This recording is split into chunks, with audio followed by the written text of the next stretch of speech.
Hot అంశాలపై debate news పెంచుకి స్వాగతం.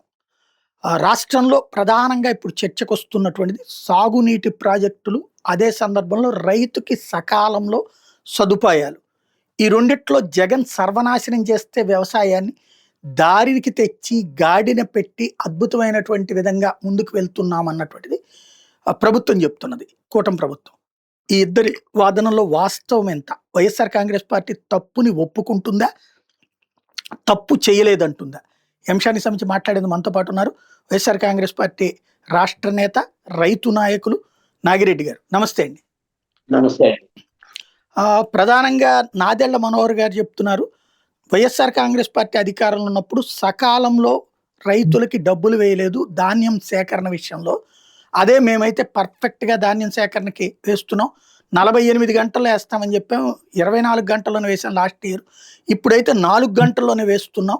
రైతులకి దగ్గర నుంచి దాదాపు 40 లక్షలకి పైగా టన్నులు తీసుకున్నాం. అంతకుముందు 10% మాత్రమే వైసీపీ హయాంలో సేకరణ ఉండేది, మేమైతే కనుక అత్యధికంగా సేకరిస్తున్నామని చెప్తున్నారు. ఏమంటారు సార్? యాక్చువల్గా వాస్తవ డేటా అంతా వాళ్ళ దగ్గరే ఉంటుంది. సో వాస్తవ డేటాని వాస్తవికంగా మాట్లాడాలి, మేమైనా వాళ్ళైనా సరే. సో 37 లక్షల టన్నులు, 38 లక్షల టన్నులు ఎప్పుడు కూడా ఖరీఫ్ లో సేకరణ అండి. ఇప్పుడు నేను ఇంతకు ముందు కూడా చెప్పాను, జనరల్ గా ఎవరున్నా సరే డిసెంబర్ నెలలో అంటే ఖరీఫ్ సేకరణ మొదలైనప్పుడు సివిల్ సప్లైస్ దగ్గర డబ్బులు ఉంటాయి. జగన్మోహన్ రెడ్డి గారి టైంలోనైనా, వీళ్ళ టైంలోనైనా, ఎవరి టైంలోనైనా సరే మొట్టమొదట్లో ఆయన 74 గంటలు ఇస్తారన్నారు, 74 గంటలు ఇచ్చారు. వీళ్ళు 24 గంటలు ఉన్నారు. ఈ మధ్యలో వాళ్ళకి అనుకూలమైన పత్రికల్లోనే వచ్చిందండి. అంటే ఇప్పుడు 10 రోజులైనా 15 రోజులైనా సరే మాకు డబ్బులు రాలేదు అని చెప్పి కొన్ని చోట్ల నుంచి వచ్చిన మాట వాస్తవమైన మాట ఉంది. అంటే రైస్ మిల్లర్ దగ్గరికి వెళ్ళి వాళ్ళు చెప్తుంది, రైస్ మిల్లర్ లోడ్ చేసిన తర్వాత చెప్తుంది. అసలు ఇక్కడ నుంచి రైస్ మిల్లర్కి వెళ్ళి రైస్ మిల్లర్ దగ్గర లోడ్ చేసే దగ్గరే చాలా గ్యాప్ ఉన్నమాట వాస్తవం. ఈ సంవత్సరం అసలు 51 లక్షల టన్నులు మేము ప్రొక్యూర్ చేస్తాము అని చెప్పి పదే చెప్పారు. మోంతా తుఫాన్ తర్వాత నేను చెప్పాను, 83 లక్షల టన్నులు ప్రొడక్షన్ వస్తుంది, 51 లక్షల టన్నులు మేము ప్రొక్యూర్ చేస్తామని చెప్పారు. కానీ మోంతా తుఫాన్తో దిగుబడి పడిపోయి అది 74-75 లక్షల టన్నుల కంటే రాదు. మీ ప్రొక్యూర్మెంట్ కూడా మీ 51 లక్షల టన్నులు ప్రొక్యూర్మెంట్ రాదు. ఇది సీజన్ అయిపోయిన తర్వాత అవసరం మళ్ళీ నేను మీడియాలో వచ్చి వాస్తవ విషయాలు చెప్తాను అని కూడా చెప్పాను. సో మన దగ్గర 27-25 లక్షల టన్నులు ప్రొక్యూర్ చేసినప్పుడు తెలంగాణలో 60 లక్షల టన్నులు ధాన్యం ప్రొక్యూర్మెంట్ అయిందండి. సో దాని మీద ఎక్కడ కూడా వాస్తవమైన ఇదిలో కాకుండా మేమే ఏదో చేసామని చెప్పడం. గత 10 సంవత్సరాల డేటా చంద్రబాబు నాయుడు గారు 14 నుంచి 19 దాకా. సో ప్రతి సంవత్సరం ఎంత ఉత్పత్తి అయింది, ఎంత ప్రొక్యూర్ చేశారు. అట్లాగే జగన్మోహన్ రెడ్డి గారు 14 నుంచి 19 నుంచి 24 దాకా ఆ సంవత్సరం ఉత్పత్తి ఎంత, ప్రొక్యూర్మెంట్ ఎంత చేశారు. ఇప్పుడు కూడా ఈ 2 సంవత్సరాల్లో ఉత్పత్తి ఎంత, ప్రొక్యూర్మెంట్ ఎంతో చెప్తే బాగుంటుందండి. ఇవాళ రాష్ట్రంలో మొక్కజొన్న పంట తెలంగాణలో పక్కనున్న కాంగ్రెస్ ప్రభుత్వం మొక్కజొన్న పంట 4 లక్షల టన్నులు ప్రొక్యూర్ చేస్తే 2400కి, ఆంధ్రప్రదేశ్ లో 1 టన్ను కూడా ప్రొక్యూర్ చేయాల. అలాగే కంది పంట విషయంలో వ్యవసాయ శాఖ మంత్రి గారే స్టేట్మెంట్ ఇచ్చారు, కేంద్ర ప్రభుత్వం నాపేట నుంచి 1,15,000 టన్నులు ప్రొక్యూర్మెంట్ కి అనుమతి ఇచ్చింది అని. పక్కన కర్ణాటకలో 9,30,30,000 టన్నులు ప్రొక్యూర్మెంట్ కి అనుమతి ఇచ్చారు, వాళ్ళు ప్రొక్యూర్ చేస్తున్నారు.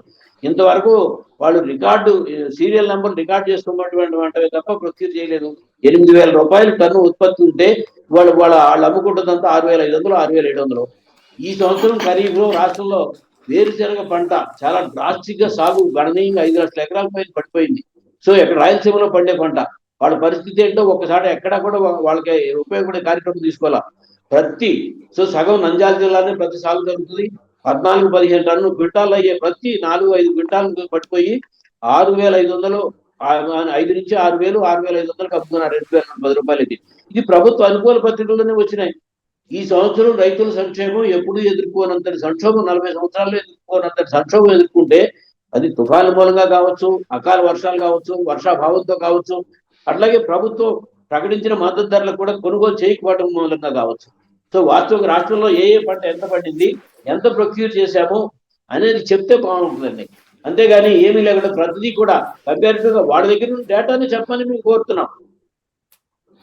రైట్. అంటే రైతులకు సంబంధించినంత వరకు పత్తి, మిర్చి రైతులకి ఇప్పుడు బాగా సంతోషకరమైనటువంటి అంశం, రేట్లు బాగా పెరిగినాయి, విపరీతంగా అమ్ముతున్నారు కూడా. జగన్ టైంలో ఇబ్బంది పడ్డారు అన్నటువంటి పాయింట్ కూడా చెప్తున్నారు సార్. ఇది చాలా జోక్గా ఉంటుంది సార్. ఈ సంవత్సరం ప్రతి రైతులు సుమారుగా 8 నుంచి 9 వేల కోట్లు ఒక ప్రతి రైతులే నష్టపోయారండి. 11 లక్షల ఎకరాల్లో పత్తి సాగు జరిగితే 4 నుంచి 5 క్వింటాలు దిగుబడి వచ్చింది. వాళ్ళ అనుకూల పత్రికల్లోనే వస్తే పత్తి రైతులు ప్రమాణంగా అమ్ముకుంటున్నారని చెప్పడం, మొత్తం సిసిఐ అనేక నిబంధనలు విధించి యాప్ పెట్టి కొనుగోలు జరగట్లేదని తెలంగాణలో అసలు రోడ్డు ఎక్కారు. ఆంధ్రప్రదేశ్ లో కూడా అదే పరిస్థితిలో ఎక్కితే ఎక్కడా కూడా ప్రభుత్వం మాట్లాడకుండా పత్తి రైతులు బాగున్నారు అని చెప్పడం అంటే ఇక దానికి ఇంతవరకు చరిత్రలో ఈ సంవత్సరం అంతా నష్టం పత్తి రైతులు కోల్పోలేదండి. సో ఆ కాయల్లోనే మొలకలు వచ్చేసి ఎక్కడా కూడా కొనుగోలు జరిగింది లేదు. ఇక మిర్చి విషయం సార్, జగన్మోహన్ రెడ్డి గారి టైంలో మిర్చి 14,000 నుంచి 23,000 దాకా అమ్మిందనే విషయం వాస్తవం. రైతులు రోడ్డుకి చెప్పారు. మిర్చి యార్డుకి జగన్మోహన్ రెడ్డి గారికి వెళ్ళినాడు పరిస్థితి. ఇప్పుడు కూడా మీకు కోల్డ్ స్టోరేజ్ లో బిఫోర్ లాస్ట్ ఇయర్ అంటే జగన్మోహన్ రెడ్డి గారి టైంలో ఇంకా ధర పెట్టుకున్న కోల్డ్ స్టోరేజ్ 10,000 రూపాయలు బ్యాంకులు వాళ్ళకి క్వింటాల్ రుణం ఇచ్చినాయి. ఆ 10,000కి అమ్ముడు పోగా ఇప్పుడు అసలు ఆ రుణం వడ్డీ కలిపి కట్టే పరిస్థితి లేక కోల్డ్ స్టోరేజ్ ఉందని మొన్న నాకు రీసెంట్ గా కోల్డ్ స్టోరేజ్ ఓనర్ చెప్తున్న పరిస్థితి. వాళ్ళు తీసుకెళ్ళకపోతే మేము కోల్డ్ స్టోరేజ్ అంతా దెబ్బతిపోతున్నాం తయారు చేయబోయే పరిస్థితి అని చెప్పి. వాస్తవ విషయాలు క్షేత్రస్థాయిలో పరిస్థితి ఇట్లా ఉంటే ఊరికి ప్రకటనలతో తప్ప వాస్తవాలకు దూరంగా మాట్లాడటం, వాస్తవాల దగ్గర లేకుండా అసలు మిర్చి ఎంత సంఘర్షణకు లాస్ట్ గురయ్యారో రైతులు మొత్తం రోడ్డు ఎక్కి చివరి దాకా కూడా లేకపోతే 14,000 అమ్ముకుంటే మీరు 11,780 కొనబడ్డారా అని మాట్లాడారు వ్యవసాయ శాఖ మంత్రి గారు. 14,000 ఎక్కడ మీరు వాళ్ళ డేటా అంతా లాస్ట్ ఇయర్ అంతా మిర్చి మార్కెట్ యార్డ్ లో ఎంత కమ్మింది మిర్చి అంటే గుంటూరు మార్కెట్ యార్డ్ డేటా అంతా వాళ్ళ దగ్గరే ఉంది కదండి. రోజువారీ డేటా బయట పెట్టచ్చు కదా. ఈ సంవత్సరం పరిస్థితి అసలు మిర్చి అధిక వర్షాలకి ముందు సాగు ఏమిటి దెబ్బతింది, మోతాదు తుఫానికి దెబ్బతింది. మిర్చి పరిస్థితి బ్రహ్మాండంగా ఉందంటే సాగు ఇంతవరకు మార్కెట్ లోకి మంచి క్వాలిటీ మిర్చి వస్తుంది లేదు, ధర వస్తుంది లేదు. వాడు మా దగ్గర బ్రహ్మాండంగా ఉందని జగన్మోహన్ రెడ్డి గారి పీరియడ్ లో ఎంత అమ్మిందో, నిరుడు ఎంత అమ్మిందో, ఈ సంవత్సరం ఎంత అమ్మిందో మిర్చితో అసలు కంపేర్ చేస్తే చాలా ఘోరం అవుతుంది సార్. వాళ్ళు మిర్చి చాలా బ్రహ్మాండం నుండి ధర వచ్చిన పంటతో జగన్మోహన్ రెడ్డి గారి టైంలో దాన్ని మాట్లాడుతున్నారు అంటే అసలు వాళ్ళకి తెలియక మాట్లాడుతున్నారా లేకపోతే కావాలని నిద్ర నడుస్తున్నారో అర్థం కాని పరిస్థితి అండి. రైట్. పట్టాదార్ పాస్ పుస్తకాలు అన్నటువంటి దాంతో తన బొమ్మలు వేసుకుని ఆస్తులు లాక్కోవడానికి జగన్ కుట్ర పన్నితే తమ ఉద్యమాల ద్వారా కంట్రోల్ చేశాం. ఇవాళ రోజున రాజముద్రతో పట్టాదార్ పాస్ పుస్తకాలు ఇస్తున్నామని ఒకవైపున చంద్రబాబు గారు చెప్తున్నారు. రెండో వైపున ఇవాళ కూడా ఈనాడు జ్యోతుల్లో రాస్తున్నటువంటిది అయితే పాత తప్పులతోనే పాస్ పుస్తకాలు అంటున్నారు. అసలు ఏం తప్పులు ఉంటాయి పాస్ పుస్తకాల్లో? ఈ బొమ్మ తీసేసిన తర్వాత ఇంకేం తప్పు జరుగుతుంది? సార్ అది స్పెసిఫిక్ ఎగ్జాంపుల్ తో గారు వాళ్ళు చెప్పుంటే, ఇదిగో నాగిరెడ్డి గారికి ఈ పాస్ పుస్తకం అంతకు ముందు ఫోటో వేసి ఇచ్చారు, వాళ్ళకి తప్పులుంటే మేము ఇప్పుడు సరి చేశాము అని చెప్పుకుంటే బాగుండేదండి. సార్ బోస్ గారు డిప్యూటీ సీఎం గా రెవెన్యూ మినిస్టర్ గారు ఉండగానే రికార్డ్స్ అన్ని కూడా సరిచేసే కార్యక్రమం తీసుకుని దరిదాపుగా 95% ఆఫ్ ది రికార్డ్స్ ని ప్యూరిఫికేషన్ ఆఫ్ రెవెన్యూ రికార్డ్స్ పేరుతో తీసుకుని పెద్ద ఎత్తున కార్యక్రమం తీసుకున్నారండి. సరే, ఇంతకు ముందు అసలు ఇప్పుడున్న పాస్ పుస్తకాలు మొట్టమొదట రైతులకు పాస్ పుస్తకాలు ఇచ్చింది కోట్ల విజయభాస్కర్ రెడ్డి గారి టైంలో పెద్ద పాస్ పుస్తకాలు ఇచ్చారండి. తర్వాత ఎన్టీ రామారావు గారి టైంలో పాస్ పుస్తకాలు టైటిల్ డీడ్స్ రెండు విభజన చేసి ఇచ్చారు. అది ఎన్టీ రామారావు గారు ఇచ్చింది.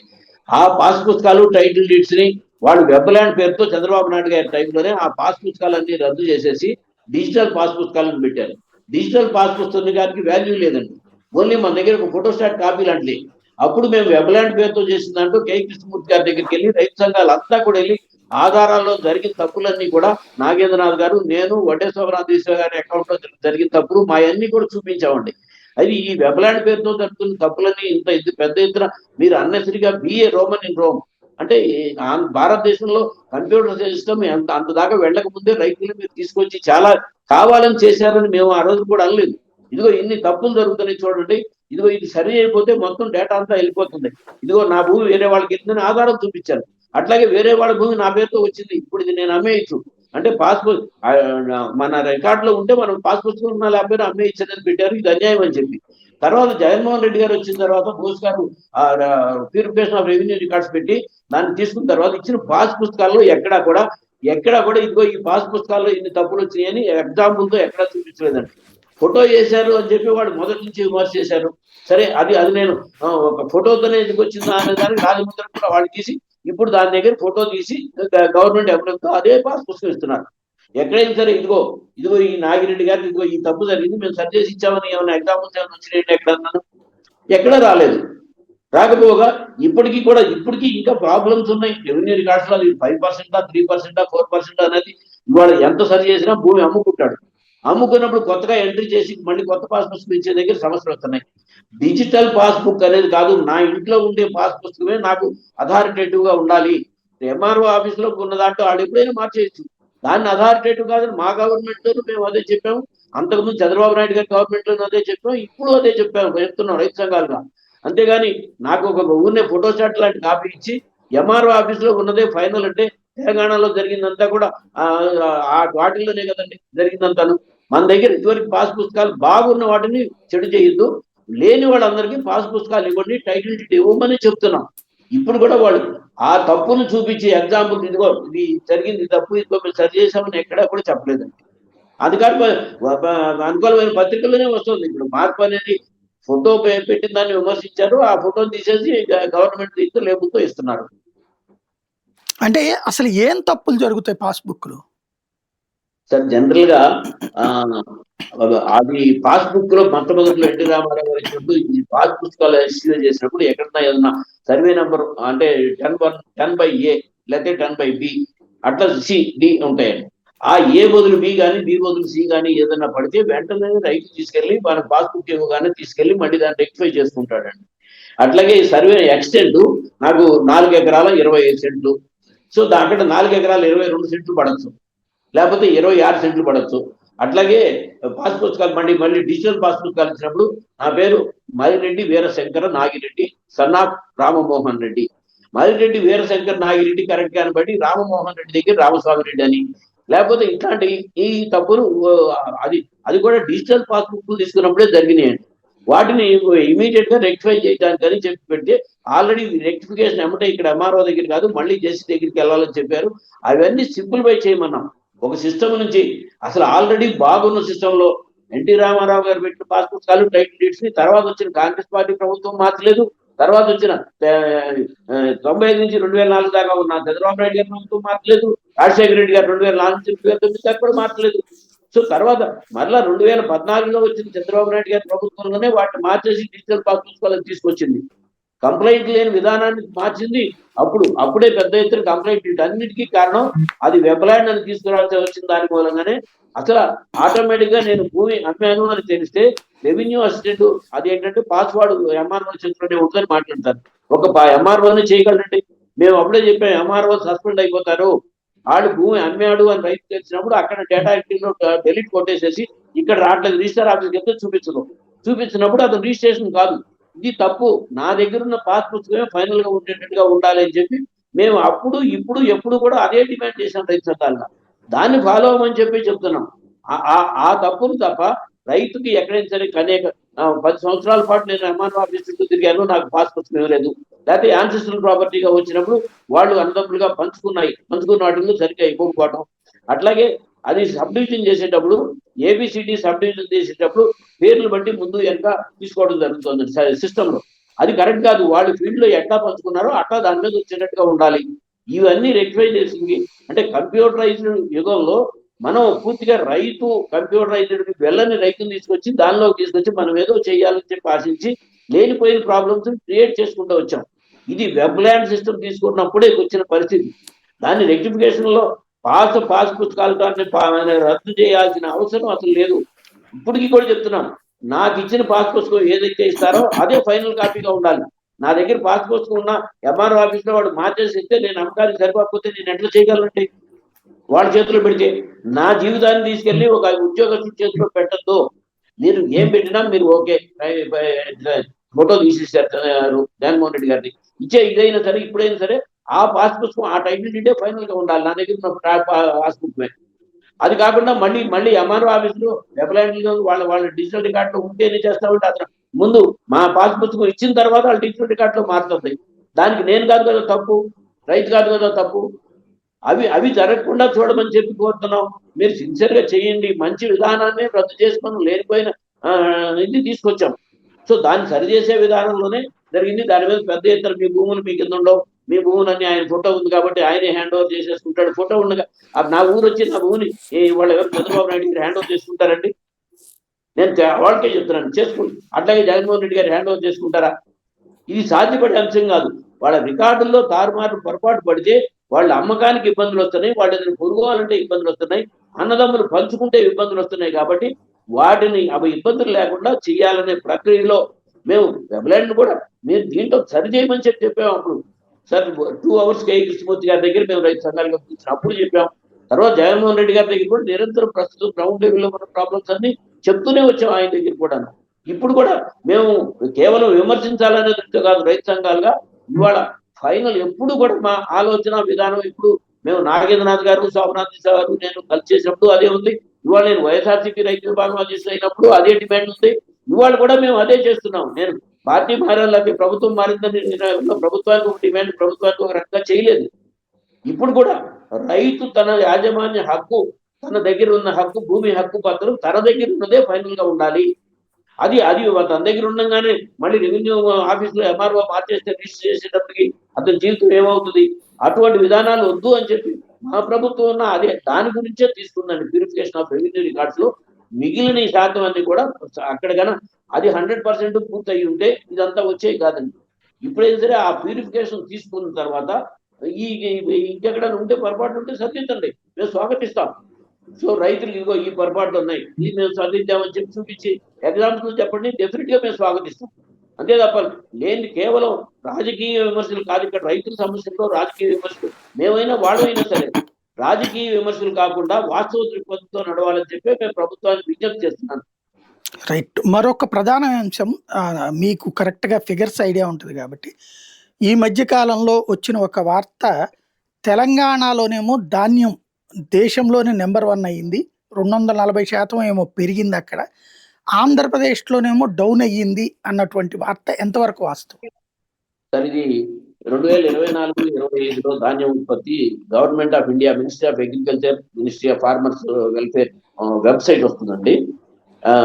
ఎపాక్ అనే వెబ్సైట్ లోని 2024-25లో యూపీ అనేది ధాన్యం ఉత్పత్తిలో ఫస్ట్ ప్లేస్ లో ఉందండి. తెలంగాణ ధాన్యం ఉత్పత్తిలో సెకండ్ ప్లేస్ లో ఉంది. ఆంధ్రప్రదేశ్ ధాన్యం ఉత్పత్తిలో 9వ స్థానంలో ఉంది. ఇది అఫీషియల్ రికార్డు. ఇప్పుడు ఈ సంవత్సరం ఈ ఖరీఫ్ లో తీసుకుంటే వెస్ట్ బెంగాల్, యూపీ ఎప్పుడు ఫస్ట్ సెకండ్ ప్లేస్ లోనే పోటీ పడతా ఉంటాయండి. తెలంగాణ ఖరీఫ్ లోనేమో 4th ప్లేస్ లో ఉంది. ఆంధ్రప్రదేశ్ ఏమో ఖరీఫ్ లో 10th ప్లేస్ లో ఉంది ఉత్పత్తిలో. ఇది అఫీషియల్ డేటా. ప్లస్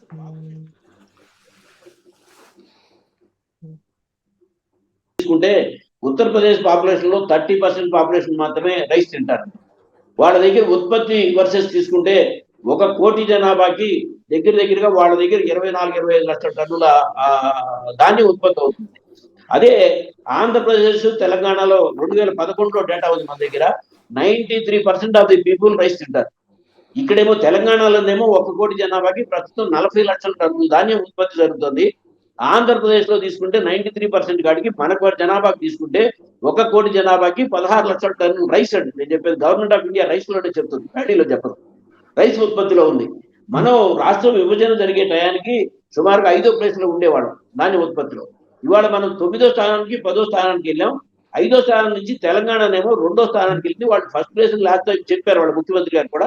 అఫీషియల్ డేటాలో మాత్రం సెకండ్ ప్లేస్ లో చూపిస్తుందండి. సెకండ్ ప్లేస్కి వెళ్ళిన మాట వాస్తవం.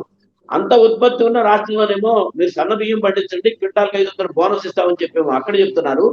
వాళ్ళు ఇంకా ఎలివేటెడ్ పర్సన్స్ అండి. సముద్ర మట్టానికి దగ్గర 400 అడుగుల నుంచి 700 అడుగులు 800 అడుగులు ఉంటారు వాళ్ళు.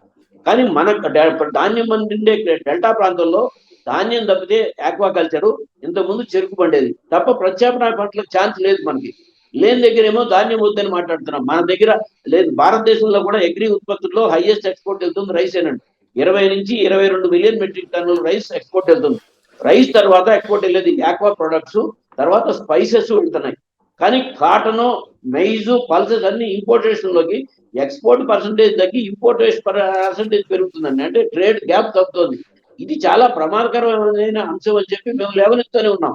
సో రైస్ ఎక్స్పోర్ట్ కాకపోతే రైస్ లో వైట్ రైస్ వెళ్తుంది, బాయిల్డ్ రైస్ వెళ్తుంది, రైస్ బ్రోకెన్స్ వెళ్తున్నాయి. అన్ని కూడా క్లియర్ డేటా గవర్నమెంట్ వెబ్సైట్ లోనే, గవర్నమెంట్ ఆఫ్ ఇండియా వెబ్సైట్ లోనే ఉన్నాయి. సో ఆఫ్రికన్ కంట్రీస్ కి డిమాండ్ ఉంది, వెళ్తున్నాయి. మన బీపీటీ 5204 ఎక్కడైతే మన తెలుగున్నారో వాళ్ళంతా కూడా మన బీపీటీ 5204 సానా ముసరి. ఇవాళ తెలంగాణలో, హైదరాబాద్ లో మొత్తం తినేదంతా అదే. చంద్రబాబు నాయుడు గారి ఇంట్లో తినేది కూడా అదే. ఎవరు తిన్నా సరే ఈ సన్న బియ్యమే తింటున్నారు. సో మామూలుగా డేటాలో పడే రకాలు బాయిల్డ్ రైస్ కింద వెళ్తున్నాయి, బాయిల్డ్ రైస్ కింద ఎక్స్పోర్ట్ వెళ్తున్నాయి. వాటిని అవసరమైతే తన క్రాస్ సబ్సిడీ ఇచ్చిన ఆఫ్రికన్ కంట్రీస్ కి పంపాలి తప్ప ప్రత్యామ్నాయ పంటకి మార్గం లేని డెల్టా ప్రాంతాల్లో వరి పండించదని మాట్లాడుతున్నాం. మేము మా ప్రభుత్వంలో కూడా జగన్మోహన్ రెడ్డి గారు కూడా చెప్పారు, బోర్వెల్స్ దగ్గర మీరు వరి సాగు కంటే కూడా మీరు జొన్నకి హైబ్రిడైజేషన్ వచ్చింది, దాని దగ్గర 1 ఎకరం నీళ్ళతో వరి ఎకరం సాగు చేసే బదులు 1 ఎకరం నీళ్ళతో 1.5-2 ఎకరాల జొన్న సాగు చేసుకోవచ్చు వెళ్ళమని అట్లా సూచన చేశాను తప్ప డెల్టా ప్రాంతానికి కాదు. డెఫినెట్ గా క్లియర్ కట్ గా కనబడుతుంది. మనం వరి ఉత్పత్తిలో మనం తగ్గిపోయాం. తెలంగాణ వరి ఉత్పత్తిలో చాలా ముందుకెళ్ళింది. వరే కాదండి, వాళ్ళ పత్తి ఉత్పత్తిలో మొదటి నుంచి కొంచెం ముందే ఉండేది, ఇప్పుడు ఇంకా ముందుకెళ్ళింది. అలాగే సోయా ఉత్పత్తి తెలంగాణలో నుండి మన దగ్గర ఉండేది కాదు. మొక్కజొన్న ఉత్పత్తి మనకంటే మొక్కజొన్న తెలంగాణలో చాలా ఎక్కువ పెరిగింది. సో ఎన్ని పంటలు కనబడుతున్నప్పుడు విభజన జరిగిన తర్వాత తెలంగాణ వ్యవసాయ రంగంలో చాలా ముందుకు వెళ్ళింది. మనం విభజన జరిగిన తర్వాత మన వ్యవసాయ రంగం వెనక్కి వెళ్ళింది. హార్టికల్చర్ కొంచెం పెరుగుతుంది తప్ప ఒక పామాయిల్ పంటలో లేకపోతే పంట తోట పంటలో పెరిగి అగ్రికల్చర్ మొత్తం కూడా వెనక్కి వస్తుంది. ఇది క్లియర్ డేటా. మీరు ఎపాక్ డేటా తీసుకున్నా లేకపోతే ఆంధ్రప్రదేశ్ గవర్నమెంట్ వెబ్సైట్ లో నుంచి ఎవ్రీ వీక్ వచ్చే రిపోర్ట్ తీసుకున్నా సరే, మీరు 2004 నుంచి 2009 దాకా కంబైన్ ఆంధ్రప్రదేశ్ లో ఎంత సాగు ఉంది, 2009 నుంచి 14 దాకా ఆంధ్రప్రదేశ్ లో వ్యవసాయం ఎంత సాగు జరిగింది, ఖరీఫ్ అండ్ రబీ. నేను మొన్న లాస్ట్ లోనే ఇచ్చాను. జగన్మోహన్ రెడ్డి గారి టైం 2019 నుంచి 24 దాకా కంటే ఈ సంవత్సరం ఈ 2 ఖరీఫ్లో 8 లక్షల ఎకరాల్లో సరాసరి సాగు తగ్గిపోయిందండి. ఆ సరాసరి సాగు కంటే ఒక వేరుశెనగ 5 లక్షల ఎకరాల్లో వేరుశెనగ సాగే తగ్గిపోయింది.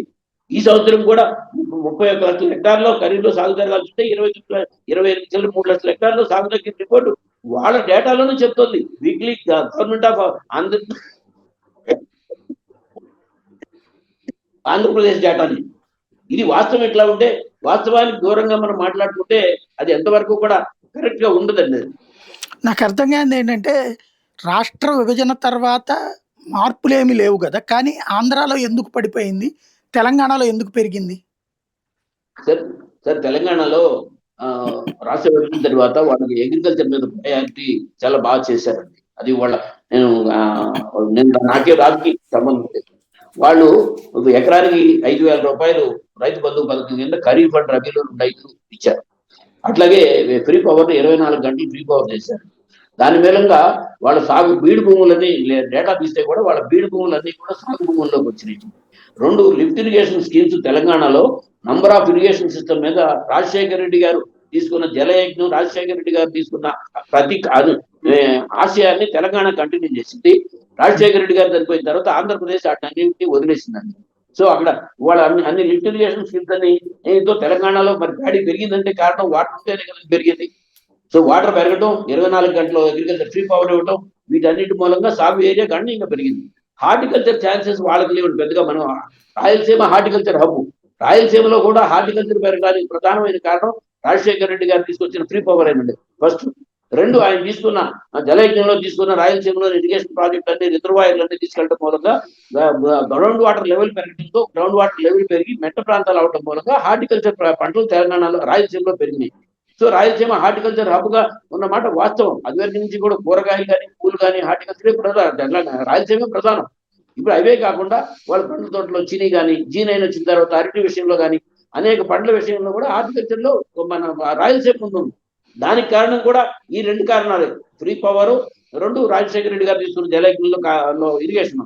సో తెలంగాణ కూడా ఈ రెండింటిని పెద్ద ఎత్తున కంటిన్యూ చేయడం మూలంగానే రాష్ట్ర విభజన జరిగిన తర్వాత వాళ్ళకి ఇది జరిగింది. మొన్న కూడా ఈ ప్రభుత్వం వచ్చిన తర్వాత కూడా రుణమాఫీలో వాళ్ళు చేస్తున్న రుణమాఫీలో యాక్చువల్ గా మనం విమర్శకి ఎవరో కొంతమందికి రాలేదనో లేకపోతే మాట్లాడుతాం, కానీ కంపారిటివ్ గా ఫిగర్ తీసుకుంటే పెద్ద ఎత్తునే ఇంతకు ముందు వరకు ఒక రాష్ట్రంలో ఎంతవరకు ఎక్కడ జరిగినంత అమౌంట్ రుణమాఫీ తెలంగాణలో జరిగిందండి. సో నేనే అప్పుడు కాంగ్రెస్ పార్టీ ప్రభుత్వం, నేను వాస్తవ విషయం చెప్తున్నాను. వాళ్ళు మన డేటా కళ్ళ ముందే కనిపిస్తోంది. సో ధాన్యం ఉత్పత్తిలో పెరిగింది, మొక్కజొన్న ఉత్పత్తిలో పెరిగింది, కాటన్ ఇదివరకు నుంచి ముందే ఉంది, ఇప్పుడు ఉంది. సోయాబీన్ ఉత్పత్తిలో ఇదివరకే ఉంది, ఇప్పుడు సోయాబీన్ లో ముందే ఉంది, టాప్ పొజిషన్స్ లోనే ఉన్నాయి. ఇవన్నీ కనబడుతున్నప్పుడు మనం ఎందుకు వెనకబడ్డాము అనేది తీసుకోవాలి కదా. ఆ ఆలోచన ఎక్కడా కూడా తీసుకోకుండా మనం ఇంకా ముందే ఉన్నాము అని చెప్పి మనం ఊరిని దబాయించే కార్యక్రమం ఇవాళ తెలంగాణలో ఆ మంత్రి గారు ఇచ్చారండి. సో మేము మీ దగ్గర అప్పటికి 40 లక్షల టన్నుల ధాన్యం మేము ప్రొక్యూర్ చేశాము, ఆంధ్రప్రదేశ్ లో 20 లక్షల ధాన్యం కూడా ప్రొక్యూర్ చేయలేదు. వాళ్ళు సివిల్ సప్లైస్ మినిస్టర్ డైరెక్ట్ గా స్టేట్మెంట్ ఇచ్చాడు. ఆ రోజున ఎక్కడ కూడా మన నుంచి కాదు మేము చేసామనే మాట రాలా. వాళ్ళు ఇదిగో మేము మొక్కజొన్న మేము ప్రొక్యూర్ చేస్తున్నాము, ఆంధ్రప్రదేశ్ లో చేయకపోయినా మేము చేస్తున్నామని చెప్పి స్టేట్మెంట్ ఇచ్చారు. ఎక్కడా కూడా మనం మాట్లాడే పరిస్థితి లేదు. సో ఈ ఎందుకని? వాస్తవాలు యాక్చువల్ గా రెగ్యులర్ వ్యవసాయ రంగం మీద చేయాల్సిన కాన్సన్ట్రేషన్ అనేది రాజశేఖర రెడ్డి గారి ఆశయాన్ని ఆలోచనని తెలంగాణ కంటిన్యూ చేసిందండి. ఇక్కడికి వచ్చినప్పుడు మళ్ళీ 10 సంవత్సరాలు ఆయన చనిపోయిన తర్వాత 4 ఏళ్ళు కాంగ్రెస్ ప్రభుత్వం, మళ్ళీ జగన్మోహన్ రెడ్డి చంద్రబాబు నాయుడు గారు 5 సంవత్సరంలో వ్యవసాయం ప్రయారిటీ కాకుండా వెళ్ళింది. అది వాస్తవమైన విషయం. అందుకనే సాగు ఏరియాలు కూడా ఆ తర్వాత తగ్గింది వర్షం. మళ్ళీ జగన్మోహన్ రెడ్డి గారు 5 ఏళ్ల పీరియడ్ లో సాగు ఏరియా తగ్గలేదండి, ఉత్పత్తులు తగ్గలేదు. పర్ హెక్టార్ దిగుబడి పెరిగింది. అంతకుముందు 5 ఏళ్ల కంటే సరాసరి సాగు పెరిగింది. మళ్ళీ ఇప్పుడు ఈ 2 సంవత్సరాల్లో ఆయన 5 ఏళ్ల కంటే ఈ 2 సంవత్సరాల్లో సాగు సరాసరి సాగు తగ్గిందని చెప్పి మీకు కావాలంటే అవసరమైన అఫీషియల్ డేటా కూడా పంపిస్తాను, ఇయర్ వైజ్ డేటా. రైట్. ఇవాళ సంక్రాంతి అంటే భోగి అయింది, భోగి ఇవాళ, సంక్రాంతి రేపు. సాధారణంగా ఈ పండగ అంటే రైతుల పండగ. ఆంధ్ర రైతులు ఈ ఏడాది సుఖ సంతోషాలతో సుభిక్షంగా ఉన్నారు, విధ్వంసం నుండి బయటపడ్డారు అన్నది తెలుగుదేశం చెప్తోంది. మీరేమంటారు? నేను 40 సంవత్సరాలు రైతు సంఘం ప్రతినిధిగా ఉన్నాను. అంటే ఎప్పుడు నేను రైతు సంఘం నాయకుడు నేను పదం నేను ఎప్పుడు కూడా చెప్పలేదు. నేను genetics and plant breeding life sciences లో నేను పోస్ట్ గ్రాడ్యుయేషన్ చేసి వ్యవసాయంతోనే మొదలైందండి. నేను ఈ మధ్యన కూడా చెప్పాను. సో వేరుశెనగ పంట రాయలసీమలో పండే పంట, రాయలసీమలో మాత్రమే పండే పంట. సగం అసలు సాగే జరగలేదు. సో అనంతపురం జిల్లా, అన్నమయ్య జిల్లా, సత్యసాయి జిల్లా, కడప జిల్లా, చిత్తూరు జిల్లాలో 40% మాత్రమే ఖరీఫ్ లో సాగు జరిగిందండి. ఇది వాస్తవ 5 లక్షల ఎకరాల్లో సాగు జరగకపోతే అక్కడ ఎంత ఎకానమీ పోయిందో ఒకసారి ఆలోచించండి, ఎంతమందికి పని దినాలు పోయినాయో ఒకసారి ఆలోచించండి.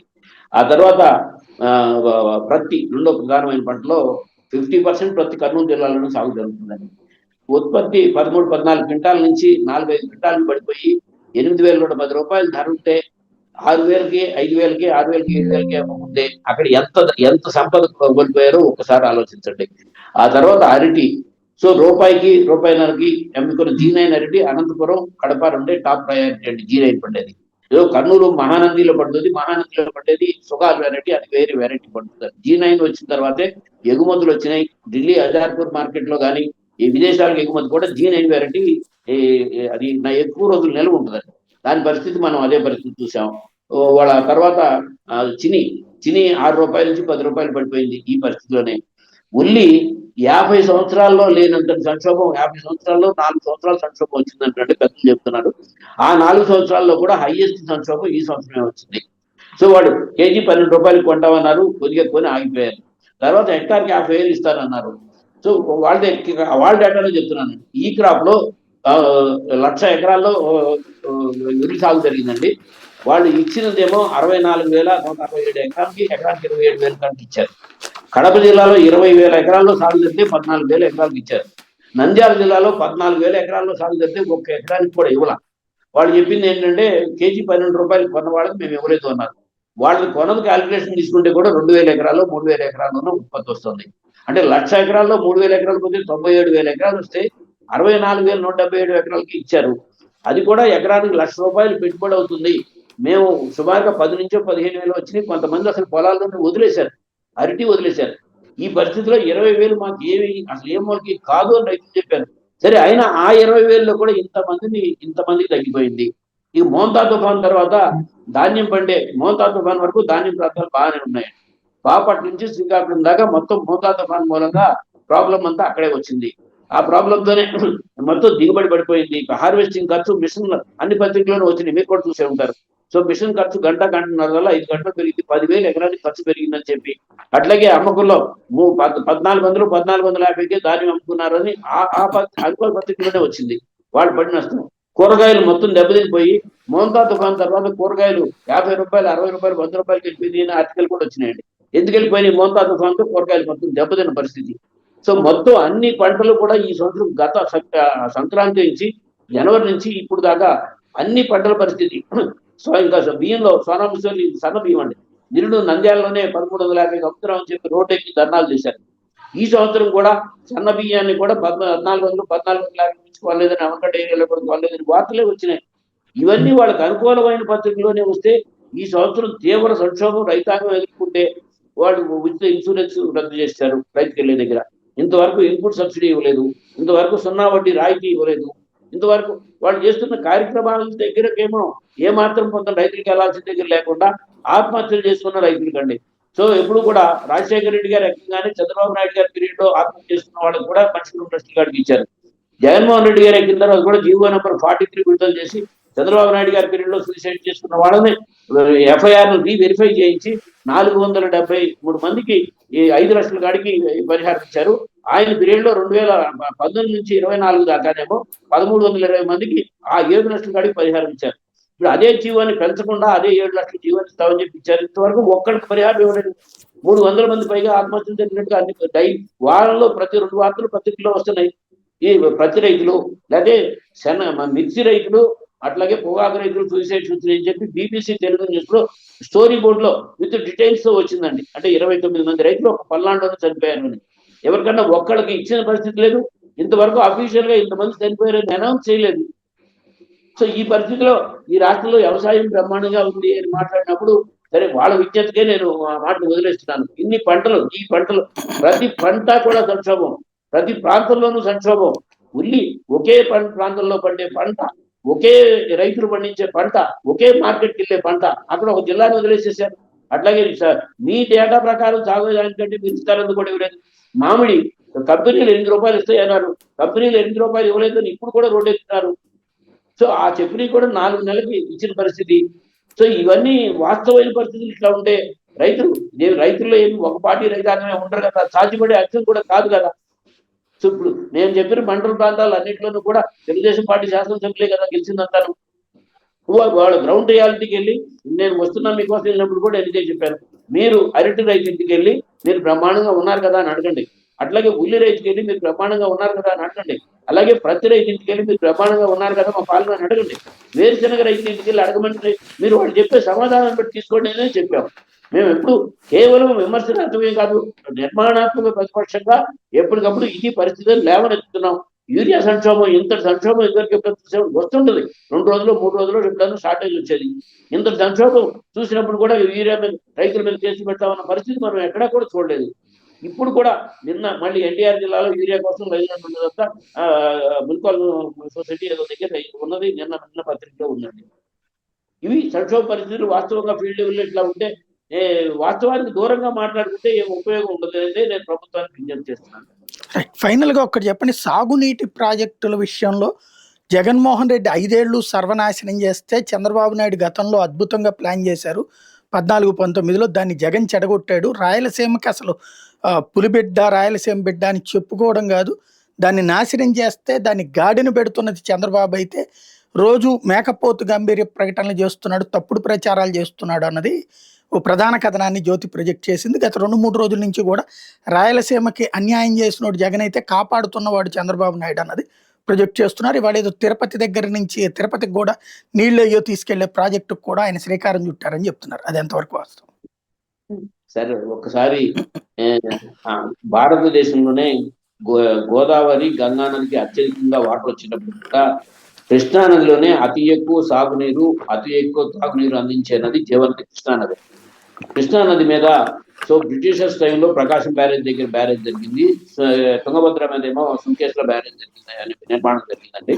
ఆ తర్వాత జవహర్లాల్ నెహ్రూ గారు వచ్చిన తర్వాత నాగార్జున సాగర్ నిర్మాణం జరిగింది. శ్రీశైలం శంకుస్థాపన కూడా జవహర్లాల్ నెహ్రూ గారి చేతి మీద జరిగింది. ఆ తర్వాత కృష్ణానది మీద ఆంధ్రప్రదేశ్ లో తీసుకున్న ప్రాజెక్టు విషయం తీసుకుంటే జలగ వెంకటరావు గారు ముఖ్యమంత్రిగా ఉండగా, సో ఏనుగు సంజీవ్ రెడ్డి గారు రాష్ట్రపతిగా ఉండగా అనేక సార్లు ఆయన ఒత్తిడి చేశాడు అని 1978లో పోతిరెడ్డిపాడుకి మొట్టమొదటిగా కృష్ణానదిలో నుంచి జలాల కోసం పోతిరెడ్డిపాడు దగ్గర రెగ్యులేటర్ శంకుస్థాపన 78లో జరిగిందండి.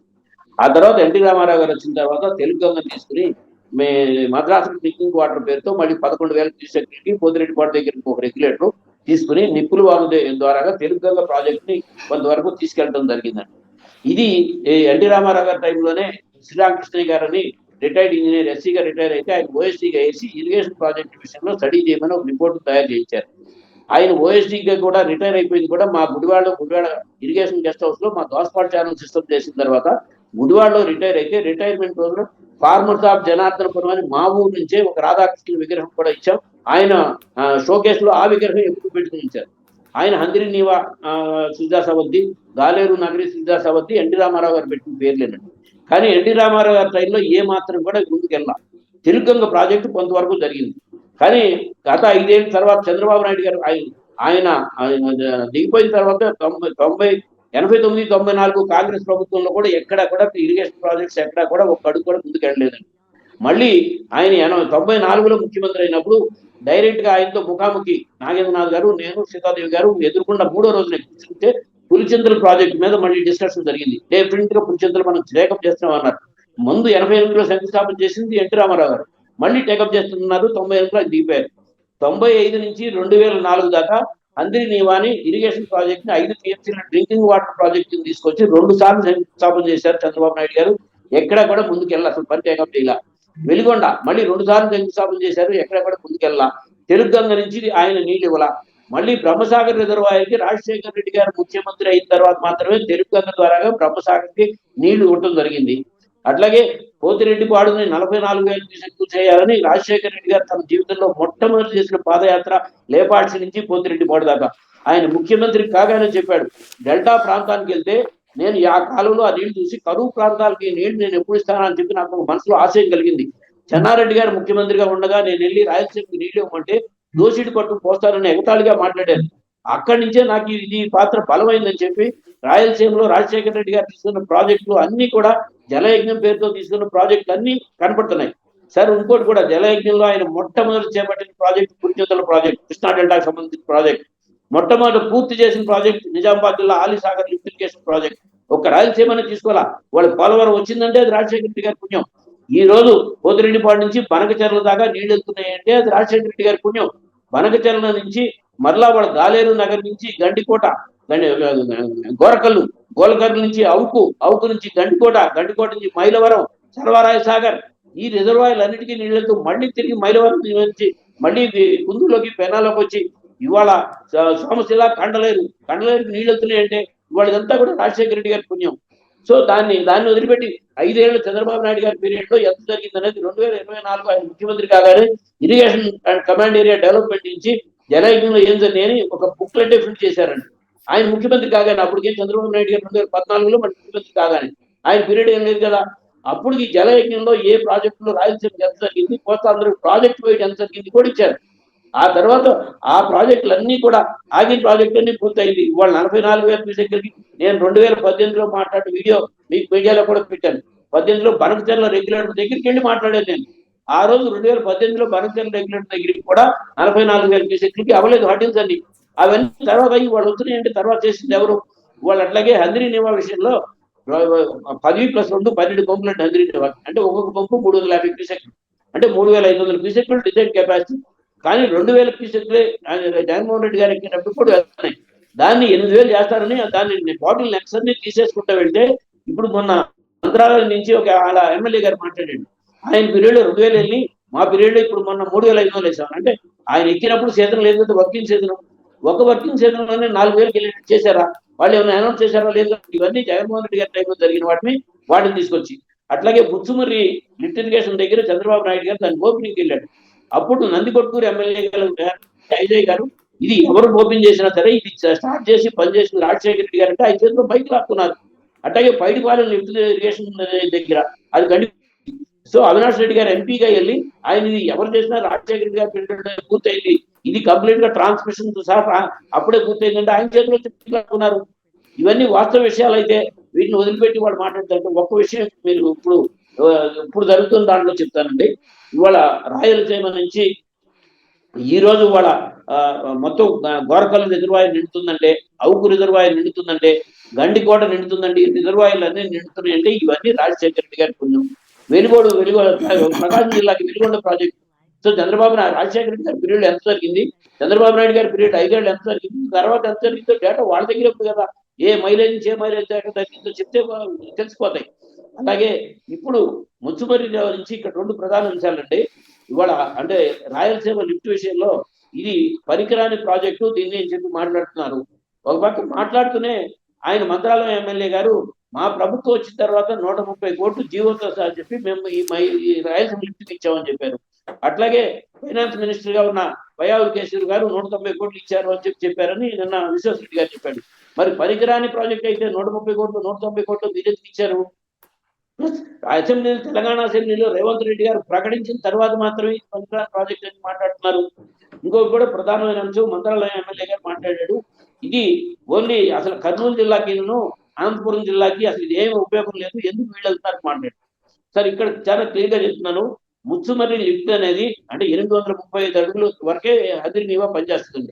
అక్కడికి బ్యాక్ వాటర్ అయిపోతుంది, పైన ఉంది కాబట్టి బ్యాక్ వాటర్ దిగిపోద్ది కాబట్టి మళ్ళీ ముచ్చుమర్రి ఇంకా కింద దాకా లాక్కునే దాకా రాజశేఖర రెడ్డి గారు తీసుకుని దాంట్లో 4 పంపులు కేసీ కెనాల్ కి సప్లిమెంటేషన్ కి, 4 పంపులు హంద్రి నీవాకి సప్లిమెంటేషన్ కి ఏర్పాటు చేశారు. ఒకటి ఒకటి ఒకటి స్టాండ్ బై పంపు, ఇటు 3 అటు 3 పంపులు పనిచేస్తాయండి. సో కేసీ కెనాల్ టైలెండ్ కి మేము నంద్యాల ఉప ఎన్నికల్లో కూడా ఆగస్టులో వెళ్తే కేసీ కెనాల్ మొత్తం ఎండిపోయింది. గుండ్రేవు ప్రాజెక్ట్ తీసుకుంటే తప్ప కృష్ణా డెల్టాకి పోలవరం ఎట్లాంటిదో అట్లాగే రాయలసీమ కేసీ కెనాల్ ఆయకట్టి గుండ్రేవు ప్రాజెక్ట్ అంత అవసరం అని చెప్పి మేము జగన్మోహన్ రెడ్డి గారికి చెప్పాం. ఆయన కూడా ఏమైనా చేయడం కూడా జరిగింది.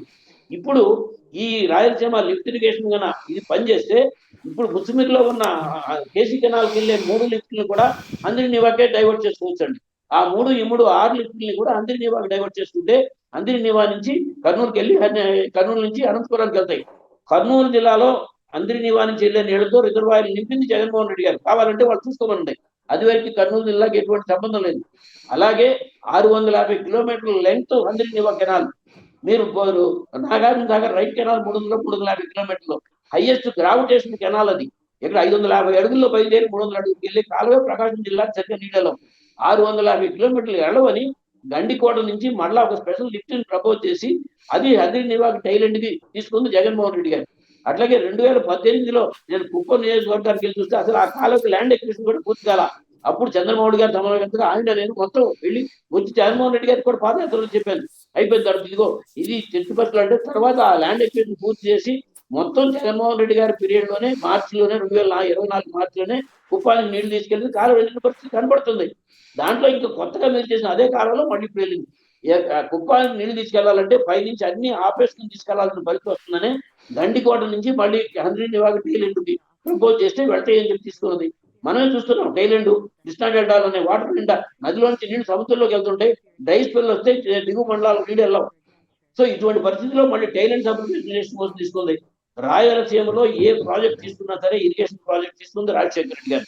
ఎక్కడ చంద్రబాబు నాయుడు గారి పాత్ర లేదు. ఎన్టీ రామారావు గారు కొంచెం స్టార్ట్ చేసిన మాట వాస్తవం. తెలుగు ప్రపోజల్ రాయలసీమ అక్కడికి తీసుకెళ్లిన మాట వాస్తవమే. బ్రహ్మసాగర్ రిజర్వాయర్, బి బండు, డి బండు ఇవి ఎన్టీ రామారావు గారి టైంలో వచ్చినాయి. చంద్రబాబు నాయుడు గారు 5 ఏళ్లలో దాంట్లో నీళ్లు కూడా పెట్టలేదు. 6లో నీళ్లు పెట్టింది రాజశేఖర రెడ్డి గారు వచ్చిన తర్వాత మాత్రమే.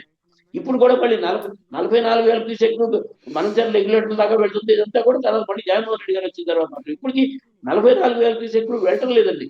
33,000 క్యూసెక్లే వెళ్తున్నాయి. కిందకి వెళ్ళేటప్పుడు డ్రాయింగ్ కెపాసిటీ వాటన్నింటినీ ఇంప్రూవ్ చేసుకోవాలి. ఇప్పుడు కొద్దిగా ఇంకోటి కూడా మాట్లాడుతున్నారు కదా, మొన్న శ్రీకాంత్ రెడ్డి గారి మీద ఎంతో మాట్లాడిన కూడా వచ్చింది. మీరు కూడా మాట్లాడి అంటే 840 అడుగుల దగ్గర 66 టీఎంసీలు ఉంటాయి. దాంట్లో మళ్ళీ వాళ్ళు 800కి 30 టీఎంసీలు మిగిలితే తోడుతున్నాయి. 20 టీఎంసీలు 22 టీఎంసీలు తెలంగాణ. అది కాదండి అసలు ఆ లిఫ్ట్ ఇరిగేషన్ దగ్గర ఇరిగేషన్ లో జూన్ జూలై నెలల్లో పైనుంచి ఇప్పుడు మనం బచావ్ ట్రిబ్యునల్ లో మనకి ఇచ్చిన అలాట్మెంట్స్ లో 585 టీఎంసీలు మహారాష్ట్ర, 734 టీఎంసీలు కర్ణాటక. అంటే బచావ్ ట్రిబ్యునల్ నేను చెప్తుంది. ఈ రెండు దాటిన 1319 టీఎంసీ దాటిన తర్వాతే మనకి నీళ్ళు వస్తాయి. సో అప్పుడు దాకా జూన్ జూలై నెలల్లో 2016లో కేవలం శ్రీశైలం ప్రాజెక్ట్ కి 70 టీఎంసీలు మాత్రమే వచ్చినాయి డ్రింకింగ్ వాటర్ తప్ప. ఈ పరిస్థితిలో 2 రాష్ట్రాలు కలిపి ఎగువ రాష్ట్రం మీద పోరాడాల్సింది పోయి ఇక్కడ లిఫ్ట్ ఇరిగేషన్ మీద తీసుకుంటూ ఇక్కడ మొత్తం దాన్ని ఇది చేసుకున్నాం. అట్లాగే కృష్ణా నది మొత్తం కూడా కృష్ణా రివర్ బోర్డు ఆంధ్రప్రదేశ్కి తెలంగాణకి ఇస్తే ఉపయోగమే ఉందండి. పైన రాష్ట్రాలు వాళ్ళు ఇష్టం వచ్చిన చూసుకుంటే బ్రిజేష్ కుమార్ ట్రిబ్యునల్ లో కూడా వాళ్ళు రివర్ అథారిటీని ఏర్పాటు చేయాలి. రివర్ అథారిటీ కంట్రోల్లోనే రివర్ మొత్తం కంట్రోల్ వాటర్ అంతా రిలీజ్ కావాలి. దాని మీద పోరాడకుండా ఇవాళ రాయలసీమలో ఇరిగేషన్ రంగంలో రాజశేఖర రెడ్డి గారి బిడ్డగా వచ్చిన వ్యక్తి ఇంకా నయం అంటే ఉచిత విద్యుత్తును కూడా జగన్మోహన్ రెడ్డి గారు నాశనం చేశాడని మాట్లాడేదండి. సో క్లియర్ కట్ గా చెప్తున్నాను. ఆయన 2009 ఎన్నికల్లో రాజశేఖర రెడ్డి గారు ఇచ్చిన హామీలు ఉంటాయి. అంటే వ్యవసాయానికి ఉచిత విద్యుత్తుని 7 నుంచి 9 గంటలు చేస్తాను, రేషన్ పెంచుతానని 2 హామీలు ఇచ్చారు. 9 చేయకముందే 3 నెలలకి చనిపోయారు. మళ్ళా చంద్రబాబు నాయుడు గారు పగలు నిరంతరాయంగా 9 గంటలు ఉచిత విద్యుత్ ఇస్తానన్నారు. 5 ఏళ్లలో ఇవ్వాల. మళ్ళీ జగన్మోహన్ రెడ్డి గారు అనంతపురం జిల్లా మారాల సభలో రైతులకి పగలు 9 గంటలు నిరంతరాయం అనే పదం వాడలేదండి. అంటే మార్నింగ్ 6 to నైట్ 6 లోపు ఓటకోర్లు కంటిన్యూగా 9 గంటలు ఇస్తే జలాలు తగ్గిపోతాయి, మాకు 2 hours గ్యాప్ ఉంటేనే రైతులు చెప్పిన వాటి నుంచి అది మళ్ళీ 9 గంటలు చేసింది కూడా జగన్మోహన్ రెడ్డి గారే. వాస్తవమైన విషయాలు ఇవి కనబడతా ఉంటే ఇది హార్టికల్చర్ పెరగడానికి కారణం ఈ 2 కారణాలు అయితే జగన్మోహన్ రెడ్డి గారు విధ్వంసం చేశాడు. ఎక్కడ ఏ కాలంలోనేమి విధ్వంసం చేసింది. రాజశేఖర రెడ్డి గారు తీసుకున్న delta modernisation, Krishna delta modernisation, Godavari delta modernisation తర్వాత ప్రభుత్వం ఎక్కడైనా చేశారా? మా ప్రభుత్వంలో కూడా మోడరైజేషన్ తీసుకోలేకపోయాం. మేము అది తీసుకోవాల్సిన అంశం. అట్లాగే భీమా లిఫ్ట్ ఇరిగేషన్ 20 టీఎంసీలు వెళ్ళింది కూడా కృష్ణా డెల్టాకి అలాంటి వాటర్లో కృష్ణా డెల్టా మోడరైజేషన్ చేసి సేవ్ చేసుకుని 20 టీఎంసీలు ఇచ్చామంటేనే భీమా లిఫ్ట్ ఇరిగేషన్ వచ్చింది. మేము కూడా కృష్ణా డెల్టా రైతులు కూడా వ్యతిరేకించలేదు.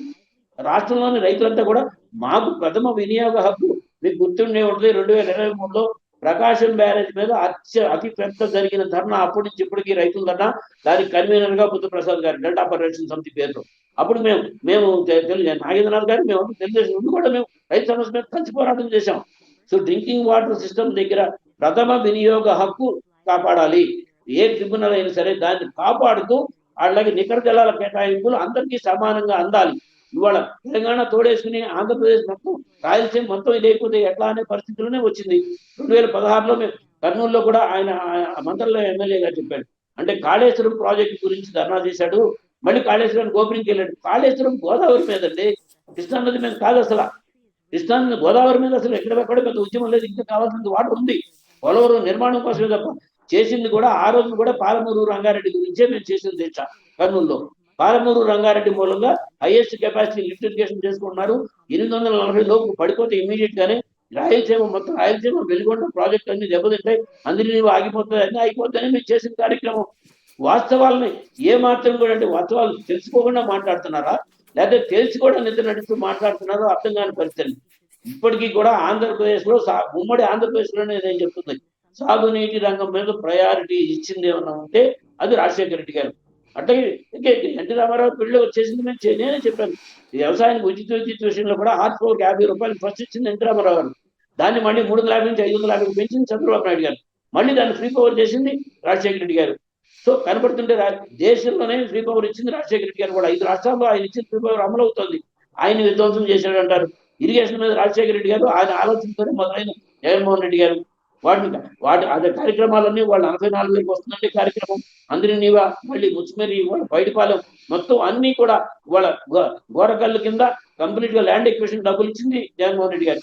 సార్ ఎంతలా పులిచింతల కంప్లీట్ గా కిరణ్ కుమార్ రెడ్డి గారే దానికి ఎక్విజిషన్ చేశాడు. కానీ ల్యాండ్ ఎక్విజిషన్ కింద డబ్బులు ఇవ్వకుండా 14 నుంచి 19 దాకా అది అసలు పులిచింతలు ఫుల్ గా వాళ్ళ.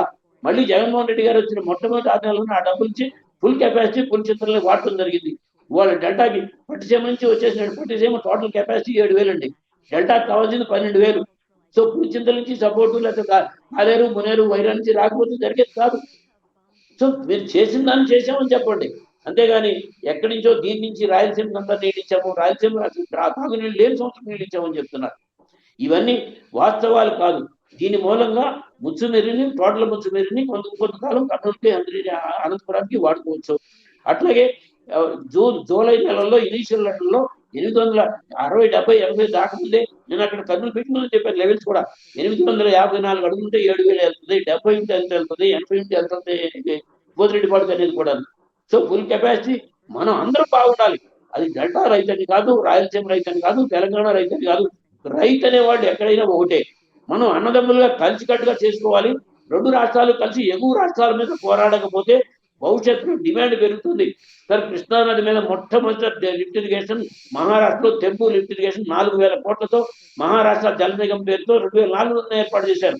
అనేక చోట్ల అనాథరైజ్డ్ గా లిఫ్ట్ ఇరిగేషన్స్ భీమా మీద, కృష్ణా మీద, తుంగభద్ర మీద అనేక చోట్ల తోడేసుకున్నారు. ఇవన్నీ ఫోటోలతో సహా తీసుకొచ్చి చంద్రబాబు నాయుడు గారికి, జగన్మోహన్ రెడ్డి గారికి కూడా 2004లో నాగేంద్రనాథ్ గారు నేను కలిసి రిపోర్ట్ ఇచ్చాం. వీటన్నిటి మీద యాక్షన్ తీసుకోకపోతే ఏ మాత్రం డ్రై స్పెల్ వస్తే నీళ్లు రావు. 1,500 టీఎంసీలకో 1,600 టీఎంసీలకో రివర్ లో పడిపోతే పై రాష్ట్రాలేమో 100% వాడుకుంటాయి, తెలంగాణ ఆంధ్రప్రదేశ్ దెబ్బతింటుంది అనేది చెప్పాం. ఇప్పుడు కూడా అదే చెప్తున్నాం. ఇప్పుడు వాళ్ళు మన రేవంత్ రెడ్డి గారు మాట్లాడిన మాటకి నేను మాట్లాడి ఆపించాను దానికి సమాధానం ఎక్కడా కూడా రాలా. అది పనికిరాని లిఫ్ట్ అని వాళ్ళు మాట్లాడుతున్నారు. మరి 130 కోట్లు 190 కోట్లు మళ్ళీ మేమే ఇచ్చామని వాళ్ళే మాట్లాడుతున్నారు. ఎక్కడ కూడా అంటే ఒక పాలసీగా సరైన చర్చ చేయలేకుండా మాట్లాడటం అనేది ఇది ఆంధ్రప్రదేశ్ రైతులకు చేసే న్యాయం కాదండి. అది ఏ రైతున్నా ఏ రైతైనా వాళ్ళు మన ఎలక్షన్స్ లో రాయలసీమలో కూడా మెజార్టీ సీట్లు వాళ్ళకే వచ్చినాయి. మేమేం దాని గురించి ఆ రైతులు ఇప్పుడు 2019లో 23 సీట్లు పడిపోతానని ఆయన అనుకోలేదు. 2024లో 11 సీట్లు పడిపోతామని మేము అనుకోలేదు. 2029లో ఏం జరుగుతుందో ఎవరు ప్రజలు నిర్ణయిస్తారు. దానికంటే కూడా ప్రజలకు ఉపయోగపడే కార్యక్రమాలు ఈ రోజుకి కూడా. సో రాజశేఖర రెడ్డి గారిని వాళ్ళు తెలంగాణలో ఉన్న అనేక ఇరిగేషన్ మీటింగ్లు పిలిస్తే వాళ్ళ తెలంగాణ అగ్రికల్చర్ కమిషన్ మీటింగ్ లో సీట్ బిల్ మీద పిలిచారు. వాళ్ళు కూడా వాటికి రాజశేఖర రెడ్డి గారిని గుర్తుంచుకుంటారు. సో దానికి ఆ వాస్తవ విషయాలతో మనం దగ్గర ఉండాలి. ఆ కార్యక్రమాలు ప్రజలకు ఉపయోగపడే కార్యక్రమాలు కంటిన్యూ చేయండి. రాజ్యం అందించే దాంట్లో మీరు 130 కోట్లు 190 కోట్లు మేమే ఇచ్చామని జీవో నంబర్తో సహా చెప్తూ అది పరికరాలు లిఫ్ట్ అని ఎట్లా మాట్లాడతారు? ఇదే జగన్మోహన్ రెడ్డి గారు లిఫ్ట్ మొదలెట్టేటప్పుడు రాయలసీమ నాగార్జున సాగర్ రైట్ కెనాల్ నుంచి తెలుగుదేశం పార్టీ నాయకులతో ధర్నాలు చేయించారు, నిరసనలు ఎందుకు చేయించారు పరికరాలు లిఫ్ట్ అయితే? సో అట్లాగే పోతిరెడ్డిపాటి దగ్గర 44,000 తీసుకునేటప్పుడు కృష్ణా జిల్లాలో పాదయాత్రలు ఎందుకు చేయించారు? రైతు సంఘాలుగా మేము వ్యతిరేకించాల ప్రథమ వినియోగ హక్కు ఉన్న కృష్ణా డెల్టాకి నేను ఇవ్వాలి అని చెప్పి మేము డిమాండ్ చేసాం. ఆ ప్రయాత్రలు నాగార్జున సాగర్కి వెళ్ళాలి, రాయలసీమకి వెళ్ళాలన్నాం. రాయలసీమకి ఇవ్వద్దని ఏ రోజున కూడా మేము చెప్పలేదు. ప్రథమ వినియోగ హక్కులు ఎక్కడైతే ఏ ప్రాజెక్టులు అయితే ముందొస్తాయో ఆ ముందొచ్చిన ప్రాజెక్టులు ప్రథమ వినియోగ హక్కులు. ఇది ప్రపంచవ్యాప్తంగా ఉన్న సాగునీటిలో ఉన్న ప్రాజెక్టులు ఉన్న హక్కు. దాన్ని కాపాడమని చెప్పి కోపడుతున్నాం. అట్లాగే ఏ పంటకి ఎప్పుడు ఏది అవసరం ఉందో దాన్ని బట్టి టేబుల్ తీసుకుని Krishna just like national highways authority లాగా రివర్ అథారిటీ మొత్తం కింద నుంచి పైకి నదిలో నుంచి నీళ్లు తీసుకునేటప్పుడు ఇవాళ కొయినా డ్యామ్ లో 67 టీఎంసీలో వాళ్ళ కెపాసిటీ, కానీ 99 టీఎంసీలు రిజర్వాయర్. మళ్ళీ 100 మీటర్ ఎత్తి పెంచుకున్నారు. డ్రాడౌన్ కెపాసిటీ 18 మీటర్లు రెండో సరకులు తవ్వుతున్నారు. వాటర్ మొత్తం వెస్ట్ డైరెక్షన్ లోకి వెళ్ళిపోతుంది. ఎంత వాటర్ వెళ్తుందో మనకేం తెలియదు. సో నీళ్ళు వచ్చేది అన్ని కూడా కృష్ణాలో నెత్తి మీద నుంచి, గోదావరిలో వచ్చేది నడుములో నుంచండి. అంటే ప్రాణహిత, ఇంద్రావతి, శబరి, చీలేరు, ఛత్తీస్గఢ్ నుంచి వస్తాయి. కానీ కృష్ణా గడి కాదు పరిస్థితి. మొత్తం వెస్టర్న్ ఘాట్స్ నుంచి నీళ్ళు వచ్చేది. నీళ్ళు ఎక్కువ మెజారిటీ ఆఫ్ నీళ్ళు వెస్టర్న్ ఘాట్స్ నుంచి. పైనుంచి వాళ్ళ ఆల్మట్టి ఎవరి టైంలో జరిగింది? 2004లో మేము వెళ్ళి ఫోటో తీసుకొచ్చాం. 524 మీటర్లకి 2004 నాటికి అయిపోయింది. బాగల్కోట టౌన్ నవానగర్ పేరుతో అప్పటికే నిర్మాణం చేపడుతున్నారు. ఇది అయితే ఆంధ్రప్రదేశ్ పరిస్థితి ఆగస్టు సెప్టెంబర్ వచ్చేదాకా కూడా నీళ్ళు దాని పరిస్థితి వస్తుంది. దీని మీద సరైనగా మనం యాక్షన్ ఉండాలి అని. సో ఇవాళ కూడా వాడు మొత్తం 60,000 కోట్లతో మొత్తం వాళ్ళు కొత్త ప్రాజెక్టు తీసుకోబోతున్నారు. So Brijesh Kumar tribunal approve చేసింది. సార్ బచావో ట్రిబ్యునల్లోనే కొత్త ట్రిబ్యునల్ ఏర్పడే నాటికి 70% పూర్తయిన ప్రాజెక్టు ప్రయారిటీ ఇవ్వమని చెప్పి ఇచ్చారు. కానీ బచావో ట్రిబ్యునల్ చంద్రబాబు నాయుడు గారు 95 నుంచి 2004 దాకా ముఖ్యమంత్రిగా ఉన్న టైంలో ఎక్కడైనా ఒక్క ప్రాజెక్ట్ తీసుకున్నారా? వాళ్ళు బ్రిజేష్ కుమార్ ట్రిబ్యునల్లో ఓన్లీ తెలుగుకి అలాట్మెంట్ ఇచ్చారు, జోరాలకు అలాట్మెంట్ ఇచ్చారు, ఎస్ఆర్బిసి మాత్రమే అలాట్మెంట్ ఇచ్చారు. కారణం ఈ ప్రాజెక్టులన్నీ ఏవి కూడా లేవు కాబట్టి. ఇవి అప్పుడే టేకప్ చేస్తుంటే వీటన్నిటి కూడా అలాట్మెంట్ వచ్చాయి. ఆల్మట్టికి అలాట్మెంట్ వచ్చింది అక్కడ, అది పూర్తయింది కాబట్టి. సో ఇక్కడ ఇవన్నీ కార్యక్రమాలు మళ్ళీ జోరాలు కూడా ఇందిరాగాంధీ గారి ప్రియదర్శిని జోరాల ప్రాజెక్ట్ అంటే నెహ్రూ గారు మాట్లాడారు. మొట్టమొదటి నాగార్జున సాగర్ ప్రాజెక్టు ఈ ఆధునిక దేవాలయాలు సాగునీటి ప్రాజెక్టులని. సో సాగునీటి రంగం మీద దృష్టి పెట్టడం. రెండోది గ్రౌండ్ వాటర్ దగ్గర కూడా మనం ఎప్పుడైతే మనం ప్రాజెక్ట్ కట్టాలంటే 3 నుంచి 5 లక్షల రూపాయలు అవుతుంది. లేనప్పుడు సొంతంగా వాళ్ళే బోరేసుకుంటున్నారు, వాళ్ళే మోటార్ పెట్టుకుంటారు. మోటార్ కాలిపోతే కూడా వాళ్ళ దగ్గర ఫ్రీ పవర్ విషయంలో కూడా చాలా న్యాయం అది. మాకు డెల్టాకి నీళ్ళు ఎట్లా ఇక్కడ ఉచిత నీళ్ళు అంటలేదు కదా, మాకు నీళ్ళు ఎట్లా వస్తుందో వాళ్ళకి వాటర్ అట్లాగే అగ్రికల్చర్కి పవర్ ఇస్తే ఎకరానికి 50 నుంచి మిర్చి పంట వేస్తే 2,300,000 మందికి పని కలుగుతుంది.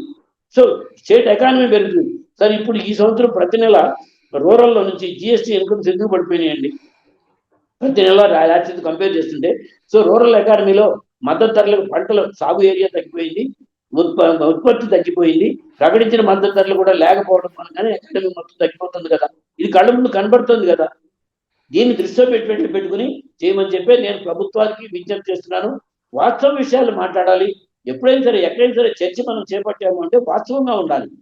సో ఇది రాష్ట్రం అంతా తెలిసిన కార్యక్రమం అయితే ఇరిగేషన్ ప్రాజెక్టులు ఎవరు తీసుకున్నారు? సో రాజశేఖర రెడ్డి గారి విధ్వంసం సృష్టించాడు, జగన్మోహన్ రెడ్డి గారి విధ్వంసం సృష్టించాడు. సో మేము దాన్ని సరి చేస్తున్నాము. ఇది ఇదేం సరి చేశారు అంటే కృష్ణా డెల్టాని ఏమైనా సరి చేశారా? నాగార్జున సాగర్ని ఏమైనా డ్యామ్ సరి చేశారా? లేకపోతే వాళ్ళు వెళ్ళి పోతిరెడ్డిపాటికి వెళ్ళే నీళ్ళని ఏమైనా సరి చేశారా? లేకపోతే దేని సరి చేశారు?